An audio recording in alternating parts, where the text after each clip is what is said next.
રાજકોટના જામકંડવામાં સરકારી તંત્રની ઘોર બેદરકારી સામે આવી છે। દરબારઘર વિસ્તારમાં આવેલી જૂની મામલતદાર કચેરી ખંડેર બની ગઈ છે। જર્જરિત અને વર્ષોથી બંધ પડેલી આ કચેરીમાં વર્ષો જૂના અને મહત્વના સરકારી રેકોર્ડ રઝળતા જોવા મળ્યા। ખેડૂત પોતી સહિતના અગત્યના સરકારી દસ્તાવેજો અને ફાઇલો ધૂળ ખાતી હાલતમાં બિનવારસી રીતે પડેલી હોવાનું છે। કોઈપણ પ્રકારની સુરક્ષા વિના ખુલ્લામાં પડેલા આ સંવેદનશીલ રેકોર્ડનો કોઈપણ વ્યક્તિ સરળતાથી દુરુપયોગ કરે તેવી ભીતિ વ્યક્ત થઈ રહી છે।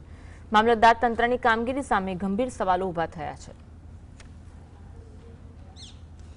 એ જૂની અગાઉ મામલતદાર ઓફિસ બેસતી ને ત્યાર પછી નવી ઓફિસ શિફ્ટ થઈ એટલે જે જૂનું રેકર્ડ છે એ અગાઉનું એ રેકર્ડ હાલ ત્યાં પડેલ છે, પણ જાણવા મળેલ કે કદાચ એ જૂનું મકાન છે એ જર્જરિત થઈ ગયેલું હોય એટલે એમાં જે કાંઈ રેકર્ડ છે એ રેકર્ડ અમે તાત્કાલિક ત્યાંથી લઈ અને એને યોગ્ય જગ્યાએ મૂકી અને એની જાળવણી કરવા।